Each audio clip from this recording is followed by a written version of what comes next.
Përshëndetje shenja Luanit. Kjo është panorama e interpretimit javor.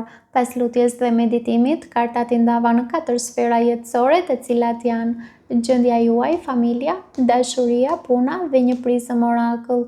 Në gjendjen tuaj personale kemi 8 shkopin, 4 shkopin, njeriu I varur, 7 shkopin në të kundërt. Java nis me një ritëm që ju pëlqen shumë, vrull.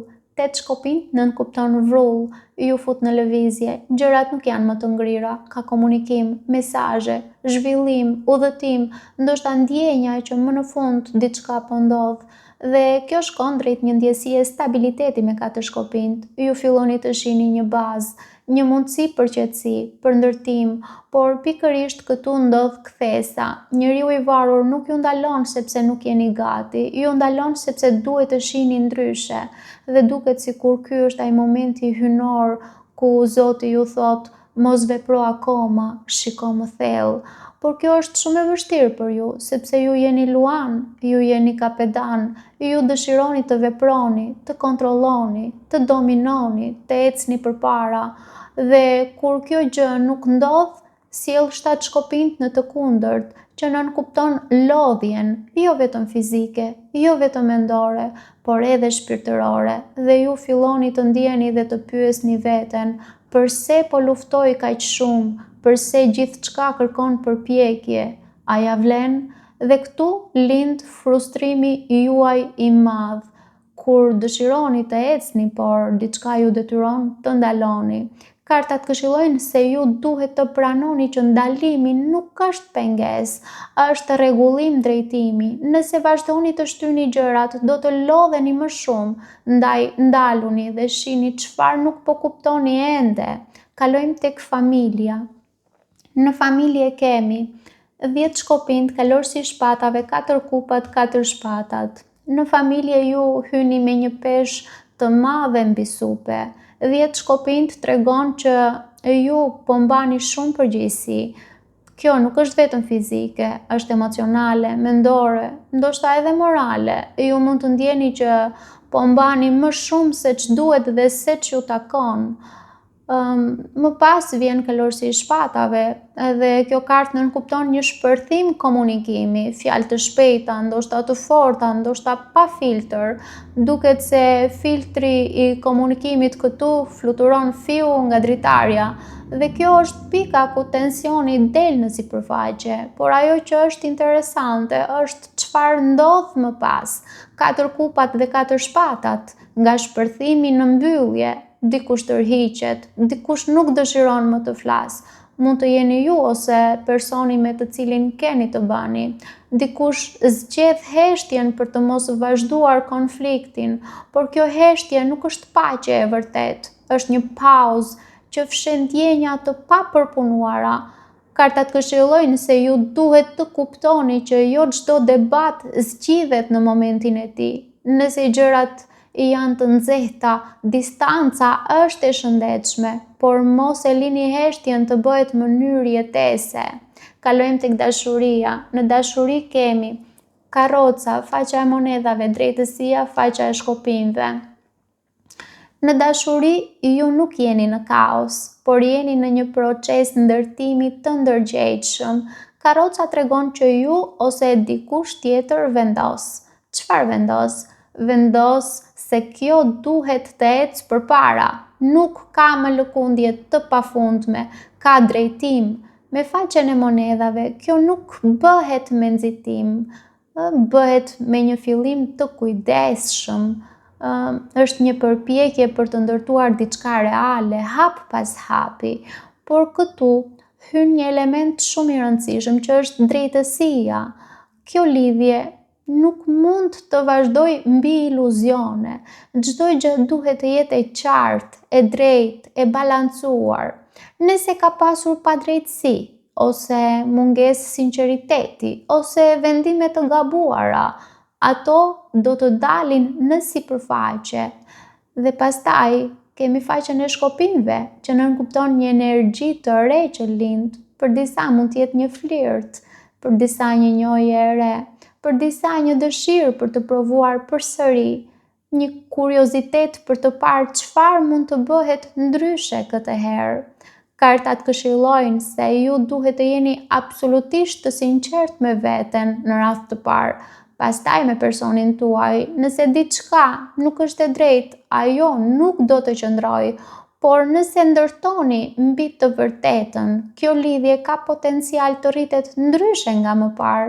Nëse kjo është një njohje e re, me që kemi faqen e monedhave dhe faqen e shkopinjve, që tregojnë për fillime të reja, atëherë nuk është një njohje e zakonshme apo sipërfaqësore. E urrej shumë këtë fjalën sipërfaqësore, madje edhe njerëzit sipërfaqësor. Përtej kësaj, kjo nënkupton që është një hyrje me drejtim, me potencial, por edhe me një kusht, dhe kushti është që duhet të bëhet drejt me kartën e drejtësisë. Kalojmë në punë. Në punë kemi faqen e kupave, djalli, forca, 6 shkopinjt.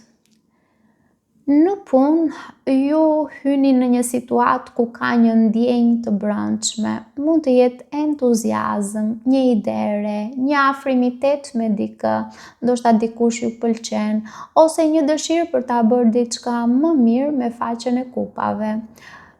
Por shumë shpejt kjo energji përballet me një realitet më të rëndë, që është djalli, dhe djalli tregon që ndoshta jeni të lidhur me një situatë që nuk është e shëndetshme. Mund të ketë kontroll, presion, varësi financiare ose psikologjike, ose varësi të ndryshme, ose mund të jetë një ambient ku nuk ndiheni të lirë, që të jeni vetja, por mund të jetë edhe frikë, mund të jetë edhe obsesion. Dhe kjo mund të jetë një situatë që është në punë që ju mban peng. Mund të jetë një shef ose shefe që do gjithmonë të dominojë, ose një situatë ku ndiheni të detyruar të qëndroni. Më pas kemi forcën. Forca është energjia juaj dhe tregon se ju nuk reagoni menjëherë. Ju e përmbani veten, ju përpiqeni ta menaxhoni situatën me durim dhe kontroll, por kjo kërkon shumë energji nga ju. Dhe në fund kemi 6 shkopinjt. Duket se ju arrini një rezultat pozitiv, që mund të jetë njohje, sukses, vlerësim, vëmendje ose një fitore në sytë e të tjerëve. Por kjo fitore mund të vijë pasi keni duruar shumë më tepër se ç'duhet. Suksesi me kartën 6 shkopinjt është i bukur, por jo nëse vjen duke ju lidhur më fort me diçka që ju lodh dhe ju strapason, sepse kjo manifestohet dhe me kartën e djallit. Sepse mund të ndiheni të lidhur ose të kufizuar në një situatë që ju lodh, edhe pse po përpiqeni ta menaxhoni me qetësi dhe forcë. Suksesi është i mundur, por pyetja që lind këtu është: apo e arrini suksesin duke respektuar veten, apo duke duruar më shumë se ç'duhet? Për disa, djalli mund të nënkuptojë edhe frikë. Kalojmë në prizëm orakull ku kemi frustrimin. Frustrimi juaj nuk vjen sepse jeta është kundër jush. Vjen sepse një pjesë e juaja e di të vërtetën dhe ju ende po e shmangni. Ju jeni në një situatë ku ndiheni të bllokuar dhe në pritje që diçka të ecë përpara. Ndërkohë që keni investuar dhe dhënë më shumë se ç'duhet. Thellë brenda jush, ju e dini që diçka nuk është në balancë, por po shmangni ta pranoni plotësisht këtë gjë. Dhe kjo është ajo që krijon këtë frustrim të vazhdueshëm, deri në pikën që një e vërtet do të shpërthejë dhe do t'ju detyrojë të përballeni me të. Kartat këshillojnë të mos prisni që situata të ndryshojë vetë. Përballuni me atë që e dini tashmë, sepse nga aty do të fillojë çlirimi. Për disa nga ju, ndoshta, frustrimi juaj nuk është nga mungesa e mundësive, por nga që po mbani brënda vetes një të vërtet që nuk po e shprehni dot. Për disa mund të jetë në punë, kjo e vërtet, për disa mund të jetë në familje dhe për disa mund të jetë në dashuri. Paçim.